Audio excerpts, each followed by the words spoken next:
Well, hi, everyone, and welcome to another episode of the Everyday Fan Podcast. Again, this is just a podcast talking to everyday fans, just like the title says.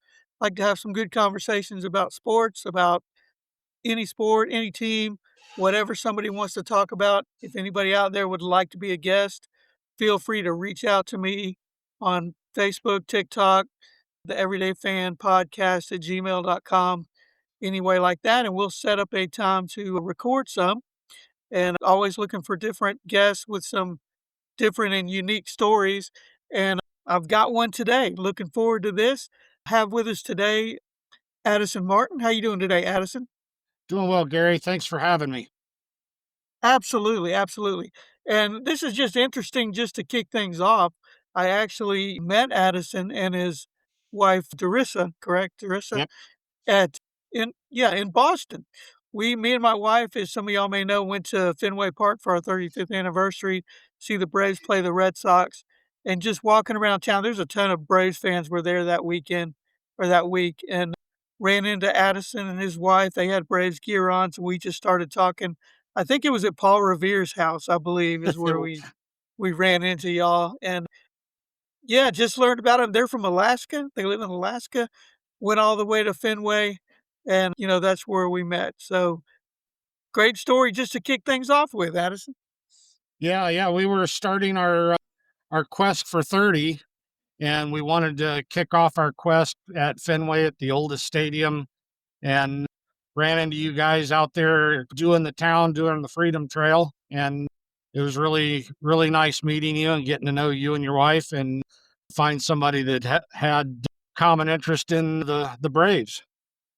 Absolutely, absolutely. So, today's gonna be mostly about the Braves. So that's one of the things I love to talk about as most people know that have watched this. I do love the Braves, my favorite team. So let me ask you, as far as Fenway goes, I know y'all did the tour right before we did. What'd you think about the tour of Fenway? Oh, I absolutely love Fenway. It is, as they say, it's America's ballpark. And it was one of the nicest little tours that we ever did. A lot of history in that stadium. You think about baseball, and Fenway is probably one of the first stadiums that come to mind. We thoroughly enjoyed our time there, and enjoyed the ball game. The energy that comes off of that crowd. I don't care whether you're a Red Sox fan or a Braves fan, or whatever team they're playing. The energy at that ballpark is just infectious. And you get to the stretch, and you you you get to the eighth inning, and you start singing "Sweet Caroline," and wow, it's just almost overwhelming. Yeah, it really was, it really was. I was, you know, when the Braves went ahead, they got behind early, and then when they went ahead, there was a lot of cheers. I thought, "Man, this is good." Then the Red Sox kinda came back. It was a really good game, exciting game, kind of a nail biter down to the end, but yeah, you're right. Sweet Caroline, that was just, everybody jumps in, doesn't matter if you're, what team you're rooting for, everybody kinda joins in there, and we really enjoyed the tour as well. The only thing I kinda wish, and I knew they probably couldn't do it as close to the game as we were, is maybe tour the locker rooms, but I'm sure since it was a game day, they probably don't do that on game days, but yeah, I really loved it. The one thing that really surprised me was going out to the seats above the Green Monster and how close it really looked you were to, home plate, really. It's like, you think you're way out in the outfield, up top of the Green Monster, it's gonna look like it's a million miles away, and you're right there on top of the field. It's great. Yeah, I don't think there's a bad seat in that stadium anywhere. I'm sure there is. You probably have a seat somewhere behind a post somewhere, but pretty much that entire ballpark is Exactly. got a great view of the field, and you're right on top of the action. So I know y'all a couple weeks ago actually tried to make your second trip and you went to Chicago, and unfortunately the game got rained out. But how was that trip, and did you get to see a lot of the stadium when you went? Yeah, so our And that's the White Sox. I'm sorry, that wasn't Wrigley. yeah, correct. We went to Rate Field for the White Sox game. The difference, Rate Field is a beautiful stadium as well. It's definitely set up for commercial use. I mean, there are food venues and everything about every 10 feet on the inside. But the stadium itself, very clean, very well built. Again, I don't know that there's a bad seat in that stadium anywhere. Got to the game early as we usually do. We try to do a tour if there's a tour available. Unfortunately, Rate did not offer a stadium tour, but we got there early and we were able to walk around the entire stadium and view it from several different angles. Beautiful clear skies when we got there. We got down to about 30 minutes before game time and the clouds started rolling in, went into a weather delay and stayed in delay for probably about an hour, hour and a half before they finally called the game. And right after they called the Okay. Oh, wow. That's great, that's great. So what's the next one on your list? Oh, you told me, St. Louis, right? Gotcha, gotcha. That's great. Yeah, definitely keep me posted on that. So let's get into the Braves, a little history, and I know you got a great story about how you became a Braves fan. So fill me in a little bit on that. I know everybody will be interested to hear kinda what you got going on there back in your high school days.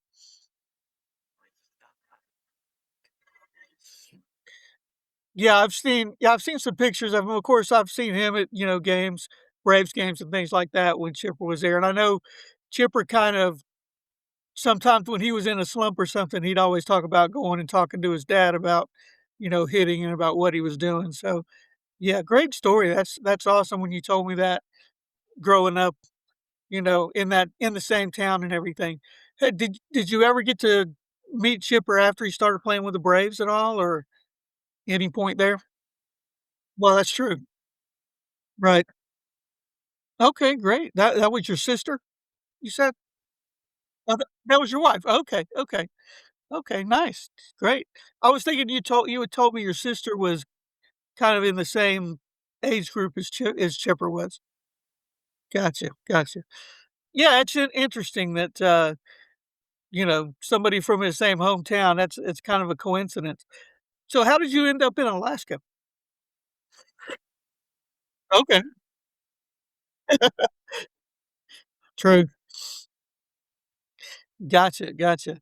Well, hey, thank you for your service. Appreciate that, of course. And so you kind of when you started following the Braves, kind of a TBS kind of thing. I know a lot of that's been talked about with Ted Turner passing away, a month or so ago. And I know that's how a lot of people around the country followed the Braves was, TBS and the Superstation. So do you kind of fall into that category? Okay, so yeah, we were talking about kind of following the Braves, and I know a lot of people followed them through TBS, and that's been talked about a lot with Ted Turner passing away here about a month ago. So is that you kind of fall into that category? That's kind of how you follow the Braves through the years? Yeah, so the little town out there, Pearson, is a rural farming community. I grew up on a little 15-acre farm, and Oh, okay. rabbit ears, were kind of the only way you had TV reception back in those days. And yeah, TBS was available, and you could always count on catching a Braves game on TBS. And so always kind of followed the Braves growing up. When I got older, I went to other games. I went to the Mariners games in Seattle, Twins games in Minnesota. But I don't know. There's just something about the Braves. You're either a Braves fan or you're not. And I was fortunate to grow up with the Braves as my hometown team, and always been a Braves fan. That's great. That's great. So have you ever got to see the Braves in Atlanta in one of the stadiums there? I never have, and so Okay. with this chasing 30, kind of our plan was we're going to go to all the away games and hit the 29 stadiums as away games, and we're going to save Truist for number 30. We'll come home for the home game for the final stadium. Gotcha, gotcha. Great idea. And Truist Park is amazing. They've really done a great job. I hate it when we lived there. We moved to Myrtle Beach a couple years ago from the Atlanta area, and the one thing I did kinda hate, Atlanta Fulton County Stadium was really close, kind of taking some back roads from our house where we live, so we could get there really easy even with traffic, 15 minutes, we could get to the stadium. So it was nice going to games there, but with the Battery and, the park and everything they've done up there in Marietta, it's really nice. You'll really enjoy that when you get a chance to go. Yeah, looking forward to that. So kinda some memories about the Braves. What's kind of the, first games you remember, the first or maybe favorite team you have of the Braves? Well, actually, one of my earliest memories with the Braves was I was watching the game the night Hank Aaron hit his homer. And I remember watching that. I was a little kid at the time, but remember watching that happen live and thought, well, that was pretty cool. I had a Hank Aaron figurine as a kid growing up. Wish I still had it today. I don't know where it ended up going. It's one of those childhood toys that just ends up disappearing, and you look back on and wish you still had it again. Right. Yeah, that's actually one of my first memories as well. We actually lived in Kansas. We traveled around the country a lot for my dad's job, and we were in Kansas when Aaron hit that home run, and I saw it, and that was before we moved to Atlanta, and we moved to Atlanta later that year actually, or the Atlanta area, and I found out at that point I could watch all the games on it was WTCG back then before cable. But yeah, you could, get the little it was a UHF channel, so you had the little round antenna on my black and white TV and, Yeah. could watch all the games. So that was kind of my first memory too, was that home run Hank Aaron hit. And I had a poster of Hank Aaron, it was like a picture of him on the front, and on the back, it was kind of a comparison between him and Babe Ruth as far as each year, how many home runs they hit. That's probably worth a fortune now, and it's no telling where that thing is. It's Yeah. long gone.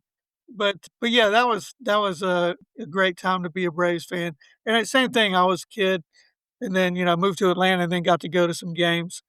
Fulton County Stadium it was back then. But, how about your favorite Braves team? What was any particular year stand out? No, not really. Like I said, once I got into the service and started working, life kind of became a priority, and I wasn't able to really follow the team as well as I would have liked to. The last, probably the last 4 or 5 years, it's become more of a priority. And to be honest, the time difference really helps. 4 hours difference between Alaska and Georgia. By the time a 6 o'clock game starts down there, it's 2 o'clock in the afternoon here. So I get to catch the games, a lot easier up here. So the last 4 or 5 years, we've kind of followed the Braves pretty well. I've watched Snitker for the last 4 or 5 years. Now that he's retired, Walt looks like he's doing a really good job with the team. Um, I'm really excited about our team this year. We've got so much talent on this team. I know a lot of people are kind of, oh, they're not playing very well right now, and they're in a little bit of a skid and everything, but that's okay. I think our boys are doing well. I think that we're a lock for going into the playoffs this year. And if we get some of our arms back in the pitching rotation, I think we could very well have a good chance at the series this year. Yeah, absolutely. I agree with you 100%, and I know right now this'll air a few days after we're talking, but yeah, they were in a little bit of skid, a good win for them. If any whoever's watching this will know the game that, they played against Milwaukee when Mizorowski was pitching, which he's amazing, but, Great game. great win. That was an exciting game, really was. Yeah. But yeah, I agree with you. I think, you know, they're in great position. They're gonna make the playoffs. I think they'll win the division. I think they'll still hang on and do that. And the way Weiss is using his pitchers and, that's the one thing in 2023, they were so good offensively. Chris Sale won the MVP, I mean, the Cy Young. and he was just amazing. But end of the year, he was kind of hurt going into the playoffs and ended up not pitching that first series when they got eliminated. So, I think the way he's kind of resting the pitchers and, using the players like he is, giving people days off, I think that's really going to help going into the postseason. And when they won it all in 21, I think Snitker did a great job then, but they really relied heavily on the bullpen. That's kind of why they won that series. And I think they got probably, one of the best bullpens in the league right now. So yeah, I'm really excited as well about how things are moving this year. Yeah, me too. I think we've got a lot of young talent as well. You know, Mauricio Debon, man, that kid he's hungry. He wants to play. And, Drake Baldwin is still an up and comer, and I think he's playing really good ball. I've been pleasantly surprised with some of the older guys too. Mike Yastrzemski. I mean, when he's hot, there's no better ball player out there. That throw from the outfield yesterday, man, he gunned that guy down good. Yeah, yeah, he hit the home run. Actually, it was Eli White that threw the guy out at home. That That's was right. That's right. which, yeah, yeah, I mean, they've really picked up since Acuna's been out a little bit, and hopefully he'll come back. He's not having an MVP caliber year, but when he's out there, he makes things happen. He gets on base. He puts some pressure on the other team's defense. So hopefully he'll come back and maybe pick things up a little more. And Michael Harris too. I hate to see him out because he's having a great year as well, and love him because he's actually from Stockbridge around the Atlanta area, and just heard about him a lot when he was in high school when I was there, and he's really great that he's able to play for the Braves as well. So yeah, I'm with you there. I think their chances look really good moving into the postseason. Yep, it's going to be an exciting second half. I think we're definitely looking at 100+ wins this year, which is definitely going to put us in the hunt. Yeah, I think you're right, and the Phillies are good. I knew they weren't going to be bad all year. They're going to play better, but I still think they'll hold on. And then the playoffs really just like 21. It all comes about down to what team's hot getting into the playoffs. And that's why I kind of like what Walt Weiss is doing with resting players and things like that. I think that'll really help them to you know be ready for the playoffs when they roll around. Because that's one of the things too. It just seems like since they added that extra round, the extra wild card team, the teams that have the buys don't seem to do as well. Uh, Yep, I think until last year, of course, the Dodgers just rolled through everybody last year. yep, yep. I agree. So, but I think they got a team that can compete with the Dodgers like they showed, earlier this year when they had the series out there. Yeah, it's going to be their series to lose. I hate to put it that way, but they've got the talent, they've got the skills and everything. It's theirs for the taking. Only they can. They're the only ones that'll drop the ball. Yep, I think you're right. Absolutely, absolutely. Well, Addison, I've enjoyed this. It's been great talking to you. Keep me posted. I know we message back and forth on Facebook, but keep me posted on your trips. St. Louis. I recorded the games because I don't always get to watch them right when they start. So I always record them, then I can go back and kind of, rewind stuff if I want to and see things. So I was all ready to look for you in the crowd in Chicago, but but the game got rained out. So Yeah. yeah, keep me posted where you're at. I'll look for you. Let me know if you go to St. Louis, what game you're going to be at, and we'll do the same thing. We'll keep an eye out, and then hopefully one of these days we can hook back up at a game somewhere. We're planning on doing the same thing. Wrigley is where we'd like to go next. I don't know that we'll make it this year because we got some other things planned in September, but you know, I actually had tickets, and I'll kind of end with this. My wife was going to school in Wichita Falls, Texas, online, but she had to go in person every once in a while. So we actually got tickets to a Rangers Braves game, and something came up, and we ended up not being able to go. I gave the tickets to cousin of ours that lives in Dallas, but so, yeah, I was gonna be able to make that stadium, but that didn't work out, but definitely keep me posted, and we'll try to hook up somewhere around the country and see a Braves game together. Sounds like a plan. Tell your wife I said hello. Yeah, do the same with yours, and again, enjoyed meeting y'all in Boston and hope to see you again soon. Go Braves. Alright, thanks, Addison.